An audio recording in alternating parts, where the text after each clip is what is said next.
What is going on today, you beautiful, blessed boys and girls? Hope you're having the greatest day of your life. Thanks for tuning in. Today I got a special, funny kind of story for us and some 5 practical tips and takeaways as we sort of navigate through life together, how we can live a more intentional life. We can decide that no matter what happens to us, we have that choice how we're going to respond and move forward. And so without any further ado, let's get into this funny story. So a couple months ago, I started struggling with some plantar fasciitis. I'm training for a marathon, trying to run my first one, and so I started having these feet problems. So I went to Twitter, took it to the streets, and said, hey, what do I do, guys? And I got a lot of recommendations about taking your shoes off, being barefoot a lot more, walking on the earth. So what I started doing here a couple months ago is waking up about sunrise every day, heading down to my local park. I'd get there, I'd take my shoes off, I'd take my shirt off, and I just walk laps all around this park, this beautiful area we've got here close. And I do this for about an hour or so, and so I did this every day. So here a couple weeks ago, what happened was same thing. Walked down there, took the shirt off, took the shoes off, walked a while. I had my Jesus music on, lifting my hands, praising God, having a great morning. All of a sudden, I come back. My shirt's still there. My socks are there. My shoes have been stolen. Now, these weren't brand new shoes by any means. In fact, I'm going to throw a picture up here real quick. As you can see, I've played a lot of pickleball, a lot of tennis, a lot of basketball. I think I've had these shoes something like 5-6 years. So these guys are kind of stinky, man. So it really surprised me, to be honest, that somebody would nab my shoes and leave the shirt. You know, I think I had a decent little tank top out there. If I was going to steal something, yeah, I would think they would take the shirt probably. But they opted for the shoes. So my first thought was, honestly, I was kind of in a little bit of disbelief. I thought, nah, maybe I just misplaced them. What's going on here? Is this something, a glitch in the matrix? What's going on? How do we figure this thing out? But my next thought, and then what led me to actually come home and even journal about this a day later, and some of the takeaways that I'm going to share with you guys, I think are actually really practical tips that we can use ourselves to kind of make our lives better and say, you know what, maybe our shoes are stolen, maybe we're stuck in traffic, maybe some of these bad kind of things happen to us every day. But we get the choice on how we're going to respond. And so today I want to give you guys 5 takeaways from this kind of funny story and little thing that happened to me, and kind of wrap that up at the end with what happened. So let's hop into it, guys. Number 1, and I alluded to this a minute ago, we just simply cannot control what happens to us day to day. You know, there can be an accident, we can be stuck in traffic. Now we can choose our response to that. Are we going to let that anger us, or are we going to, shift our mindset and say, I'm grateful I have a car. You know what? I'll still get there on time. Glad it wasn't me in the accident. I can pray for this person in the accident. I can call a friend. I can call a mom, a dad, a relative, a grandma, an uncle, whatever. Reach out to somebody and connect. I can put an awesome podcast on. Many ways to deal with this, or you can choose to be negative. Same thing when I got my shoes stolen. My initial reaction was kind of like what in the world is going on? Somebody stole my 6-year-old stinky shoes. That's crazy. But, honestly, I pretty quickly shifted to, you know what? I cannot choose that my shoes were stolen and I'm walking home barefoot now on pretty hot concrete here in Vegas this time of year. But you know what? I can choose my response, and I'm just going to choose to be grateful that I still got feet, that I had a great morning, that I have the means to go buy another pair of shoes. There's blessings all around me, and I'm going to actively choose to focus on those. So as we navigate through life, and maybe a boss says something you don't like, a client says something you don't like, maybe it's a spouse that says something you don't like. I can link my marriage video below. But, you always have choice after that. And often we can't control that first initial response that we might have. As soon as it hits our brain, the what in the world is going on response. But we can always pause right after that. And I always say there's a lot of power in the pause. This is where I want to encourage you to be really mindful about this. And you know what? When you start to have a complaint, my shoes were stolen, finish that thought with some gratitude. But I'm glad I have feet. I'm glad I have the means to go buy a new pair. I'm angry that traffic is stuck. But I'm grateful I have a car. I'm grateful I have a job that I'm going to. I'm grateful I get to provide for my family. Finish any negative complaint with a positive piece of gratitude, and this will change your life. Number 2, and we'll just move right into it, it's the gratitude cheat code. I made a video about this a week or 2 ago. I can also link that below. Check that one out, guys. But you know what? Just gratitude and being thankful that, again, I have feet. There are people all over the world that would kill to be able to get up and walk with or without shoes. There's people that are in wheelchairs. There's people that just cannot get up and walk, and they would give anything for that. And so when I am really thankful that I still have the ability to do that, my shoes kind of don't seem like a big deal anymore. I often say gratitude is the cheat code to a great life. This is 1,436 days in a row now that I've woken up and practiced gratitude. Nothing has reprogrammed my brain more. And honestly, I truly believe if I hadn't done that and put that work in over the last 4.5 years to program my brain to gratitude, this would have ruined my day. Because I guarantee you 5 years ago, if this had happened, first thing I would have done is gone onto social media, rant and rave about the world is going crazy, people are stealing shoes, what's wrong with these deranged people? Instead, my mind just instantly shifts to what I'm grateful for, all the blessings I have. And maybe this guy needed the shoes more than I did, and honestly, if he would have asked me, I would have washed them for him and given them to him. So I still have a lot to be grateful for.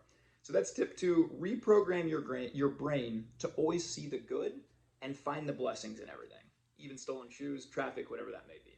Number 3, guys, and this is just a massive one. Anybody who knows me knows I'm pretty obsessed with mindset.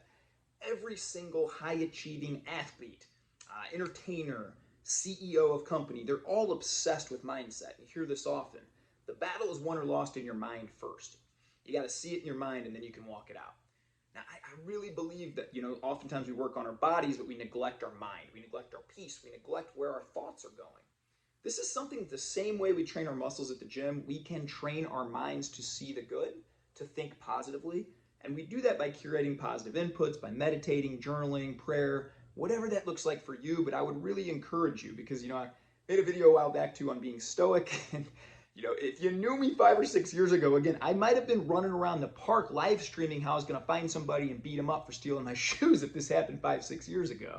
But again, my first thought just went back to that gratitude. And I believe that happens in your mind. And if you start to work today at bettering your mindset, to see the positive, to see the good in things, you'll be a completely different person a year or two down the road. So I would encourage you, the number 3 thing is get obsessed with mindset. Get obsessed to think about where your thoughts are going. Get obsessed to know that you can control your thoughts. And how powerful is that? So I would challenge you today to work on mindset every single day and create a powerful one. There's a great book out there, Viktor Frankl wrote Man's Search for Meaning. This guy was in a Nazi prison camp, and he wrote all about his experience there. And he wrote and said many times that, he could see when people broke, when their mind broke first and then their body. And, my big takeaway from that book was if this man found joy and purpose and meaning in a Nazi prison camp, the worst place probably one of the history of mankind, I can certainly find gratitude, just good things or blessings around me just when a stinky pair of shoes is stolen. The next one, guys, in here I'm just talking to fellow believers, but this was a big one for me. And, Jesus says over and over again, it's one of my favorite passages in Matthew 5, the Sermon on the Mount. He says, hey, you've heard before I told you to love your neighbor as yourself, but hate your enemies. I'm changing that law today, and I'm telling you, love your enemies, pray for your enemies. And so, look, I'll be honest, I don't consider the person who stole my shoes my enemy.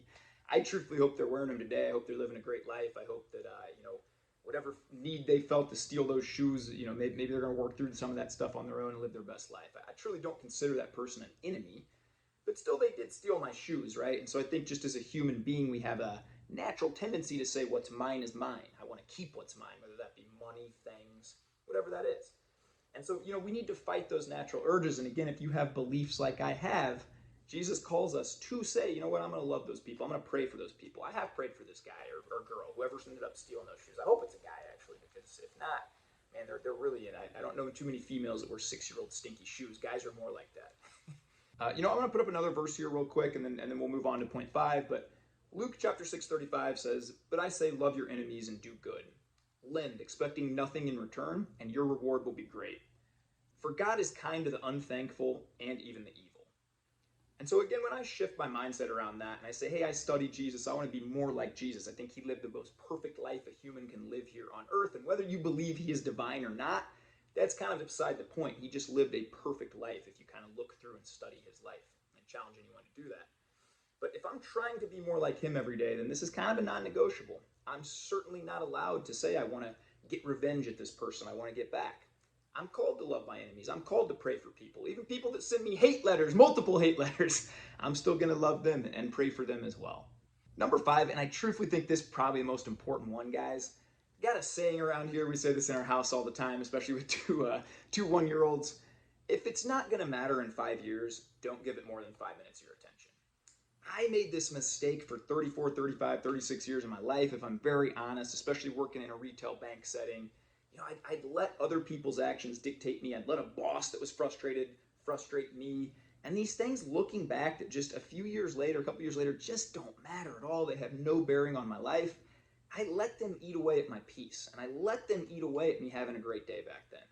So if I can urge you anything on this video today and one massive takeaway, start to program that into your head. Make it your screensaver on your phone or whatever that is. But if it's not going to matter in 5 years, it does not deserve more than 5 minutes of your attention.